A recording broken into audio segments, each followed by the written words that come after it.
I just recorded this entire podcast without my camera being on. I've been here like talking to the camera and doing all kinds of stuff, and decided that because this is Labor Day, it's May Day, I decided I would kind of like make this is a whole change for me. I'm going to do all 8 podcasts with audio and video. So I'm not even recording the audio. I got this microphone here and the thing's going, but it's not actually recording.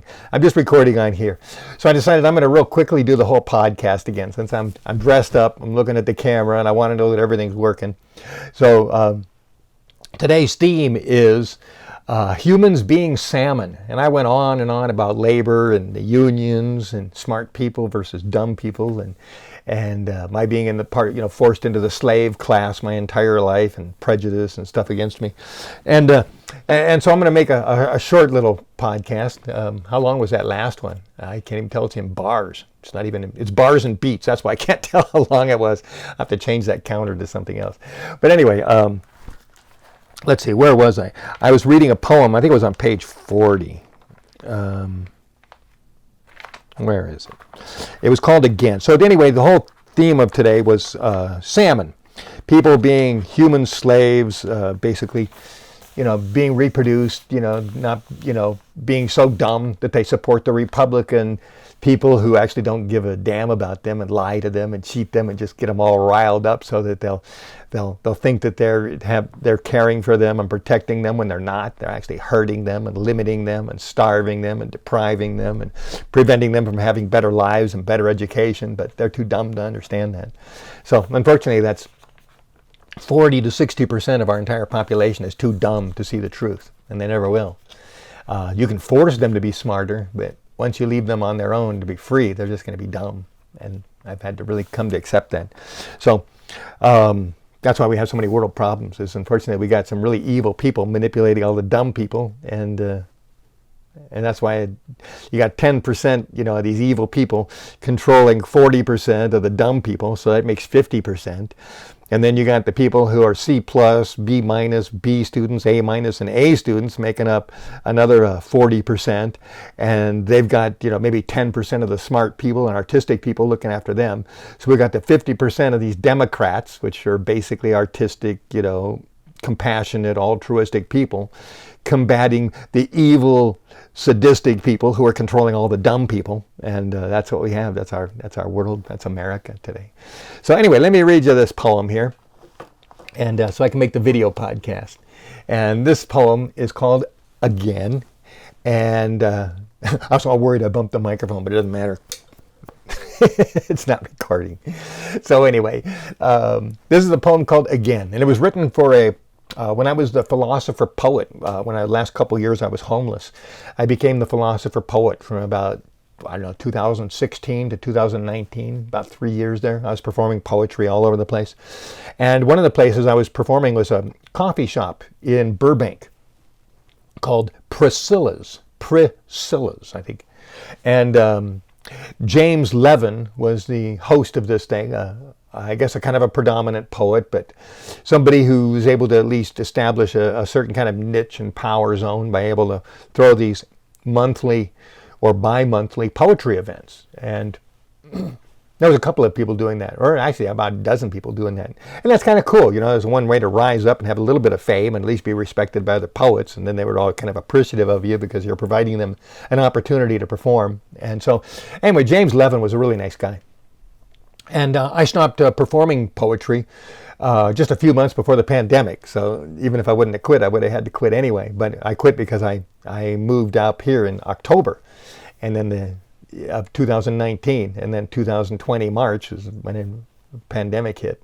Actually, I knew it was going to hit in December because I was watching China television at the time, and I saw what was happening in China. And I learned back in the 70s from an FBI mentor of mine. Yeah, an FBI guy. He'd been kind of kicked out of the FBI. But he told me all kinds of stuff and gave me, anyway, that's all. I think I've mentioned him before, but he was a little bit of a mentor for me for about a year. And anyway, he was one of the people who told me that all the flus every year, actually it wasn't him also, there was my physics professor at San Diego State, he was actually the one who was really predominant on that. He told me that every year the flu starts in China, and then, as he said, it comes over on the jet stream. So I spent a couple of months researching that, and there was just a little bit of evidence on the internet that says that, yeah, whatever happens in China does come over, and the viruses can survive the jet stream and then fall on California, when they get over here, or the Midwest. And so even if we eliminate all travel from China, that virus is still going to come over here on the jet stream. That's what that's what I learned. So he said that's why we had the CDC stationed in China prior to what's his name, Trump. We had a real CDC presence there, but when Trump came in, he was so stupid. He actually pulled the CDC out of China and did all kinds of really stupid stuff. I mean, really stupid stuff. And we could have been better prepared for the pandemic, and Obama had even warned about the pandemic, but Trump was too dumb to be able to understand any of that. He never did. I don't even think he still does. He's just a very dumb person. He's one of those C-D students. He just never is going to understand the truth. He can only see things the way he wants to see them, and that's it. That's just his limited intelligence. But anyway, how'd I get off on that? Anyway, I was just saying I knew the pandemic was coming. And so in December, I was warning people about the pandemic, even though Trump couldn't understand it for several months more. But I already knew it was coming in December. So anyway, so that's when I started warning people. But because I was scared, it seemed dramatic. People dying from it. A lot of people were just dying from this flu, a high percentage. So I was very concerned about it. So, okay, where were we? Anyway, I was saying I was the philosopher poet, but right before I retired as a philosopher poet, I was becoming Buddha Z, the Shaolin flutist. So instead of being Richard Del Conner, the philosopher poet, because I was always performing flute, remember I do a poem and a song on flute, solo flute, I became Buddha Z, the Shaolin flutist. But that's what I was just starting to do, and a lot of that poetry is going to be my first book of the 8. So I realized, well, I can teach the Four Noble Truths. And I started writing all these poems about the Four Noble Truths. And then I realized, well, I'm going to take all this poetry, and that's going to be my first book. So hopefully when you see this, the book will be done. Right now I haven't released it. I was supposed to release it last month on Buddha's birthday, April 8th, but I didn't. But all these poems are written. I just got to edit it, put it together, and package it, and publish it. Make a book cover and all that stuff. A lot of work, actually. It's going to take a few weeks of work. So anyway, just to package it, because it's all written. And then I was going to use the other books to basically then illuminate it. Then I'd teach the first noble truth. Then I'd teach the second noble truth. And then I'd teach the third. Then I'd teach the fourth. Then I'd teach about how to use them in your life. And then all the other things that he added.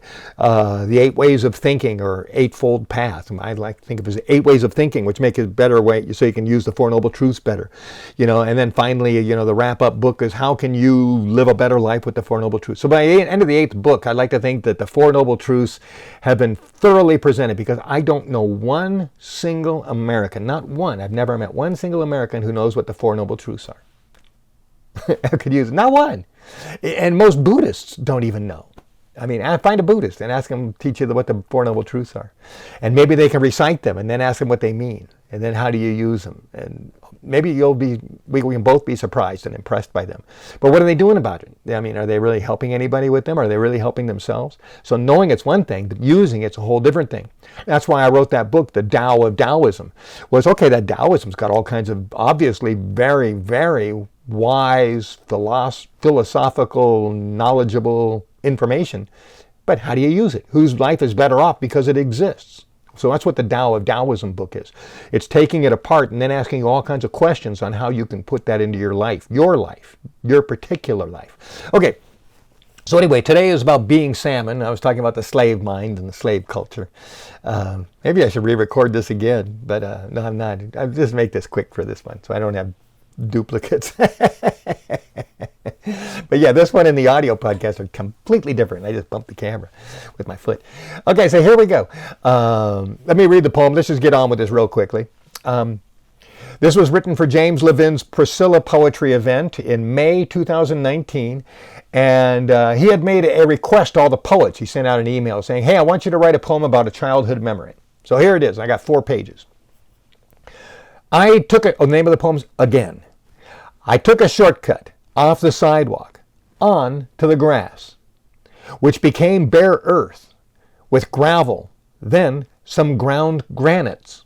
Should I cut through the canyon pass? Yeah, I hopped into the natural, the indigenous chaparral. Southern California, black sage, and lots of wild rosemary. That's why I don't season with rosemary at all. The sage I season with is different from what I'd wear. Sometimes my Levi's smelled like licorice, with sand in my underwear. Back to that walk off the side of the road. If I'd be a kid, again, I'd be hunting for a lizard or a toad. As I looked down at the California ground beneath my feet, I wanted to be there, be back where? I'd hike alone as a kid outside San Diego City. I was raised on the county limits. Canyons stretched to the horizon. S Mountain, with a white gravel S for San Diego State, was my adventurous limit through the canyons in a northerly direction.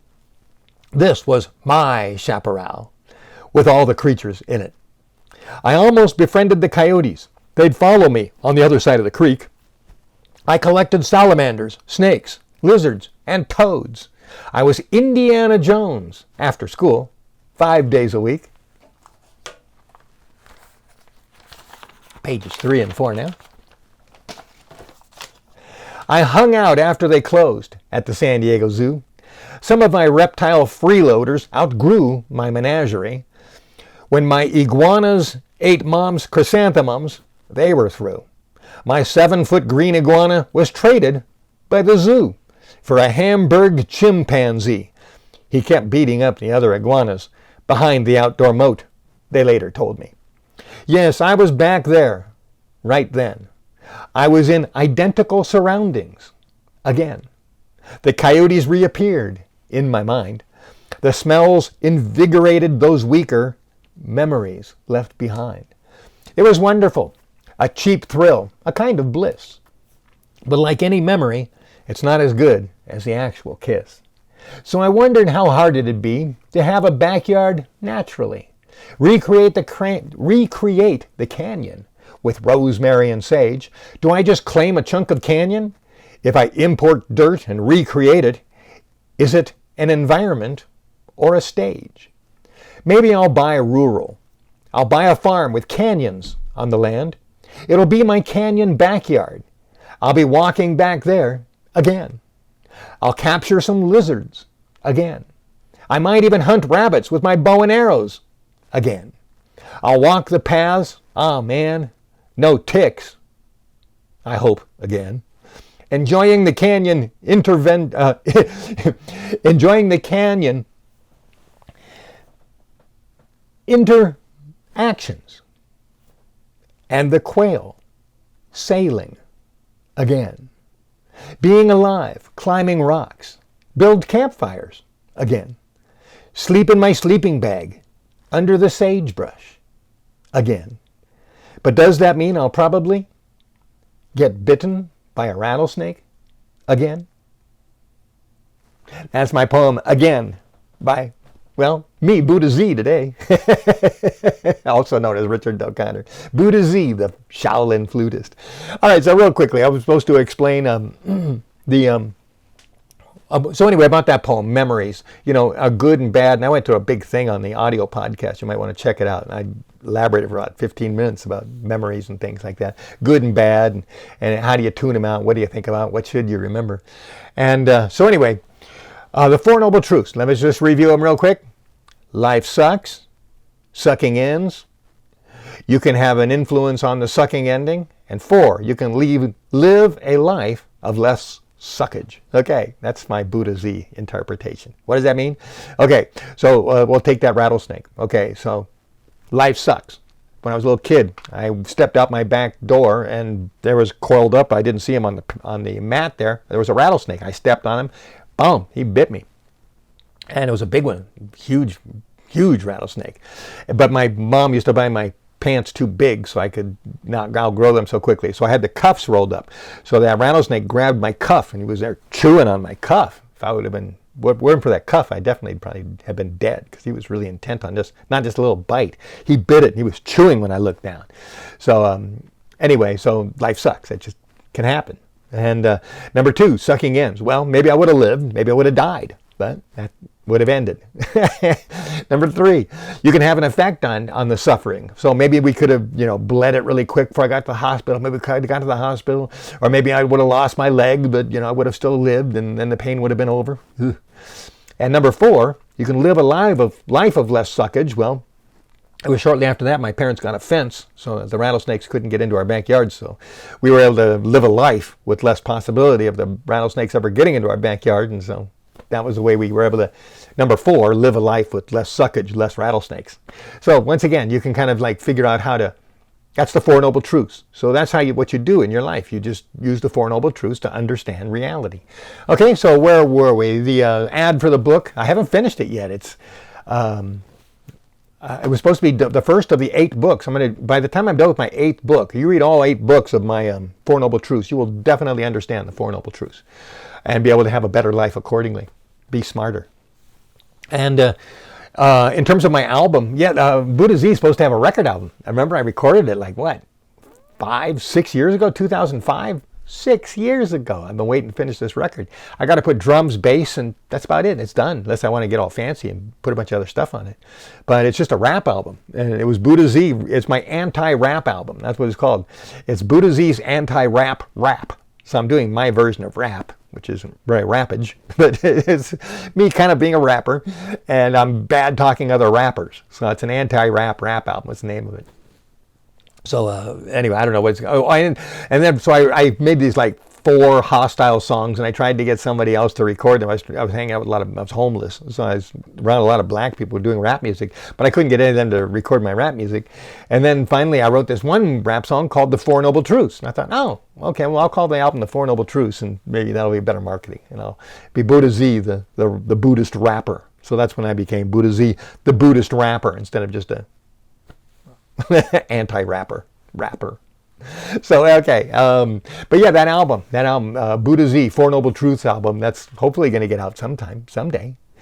So what else do I have to say to you? Well, that's good enough for today. I was talking about unions and all kinds of stuff and dumb people versus smart people. So listen to the audio podcast of the 008. It's a lot different than this one. And the ending song I'm going to leave you with is the song "A Long Way Home," which was written in the late 90s when I was just really wanting to, actually the early 90s. I wanted to get out of Utah. And I didn't get out till 1999. Even after I wrote this song, it took me 5 years before I was able to escape Utah. But I was really unhappy there. And I realized that my future wasn't there. And the kind of people I wanted to hang around with weren't there. And the people who inspired me weren't there. And I was just kind of living amongst 70-some%, Mormon people who I ended up getting along with. But at the time I wrote this album, I wasn't getting along with them. When I wrote this song, I was having a lot of them were being mean to me and calling me a California Buddhist hippie, and they weren't really appreciative or respectful. So I wasn't real happy to be there at that time I wrote this song. So it was very lonely. Oh, I get out of Utah song. So here it is. This is a Long Way Home by American Zen from the first album. Level 1 equals peace of mind, which is all I really wanted to be at that point. I had my daughter and my wife's off working all day, and I'm trying to still find my music career. Ended up teaching Kung Fu just to make some money. And I was just kind of wanting to go home. Well. All right, Buddha Z here. See you later. Buddha Z explains. What did I explain? I explained something, I'm sure.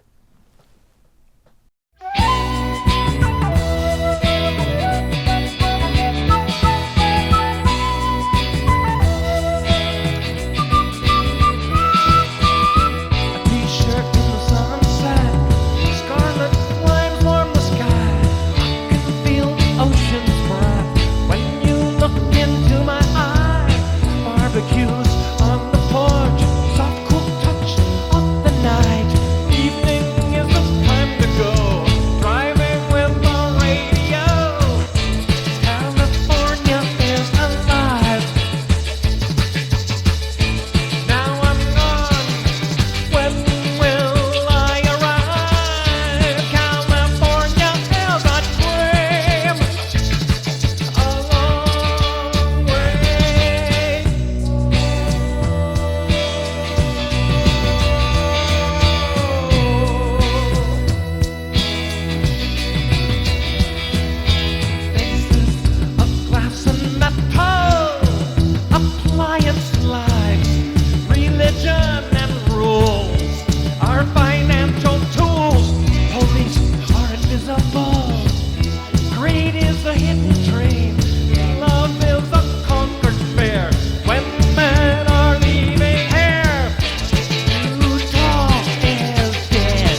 Mercury.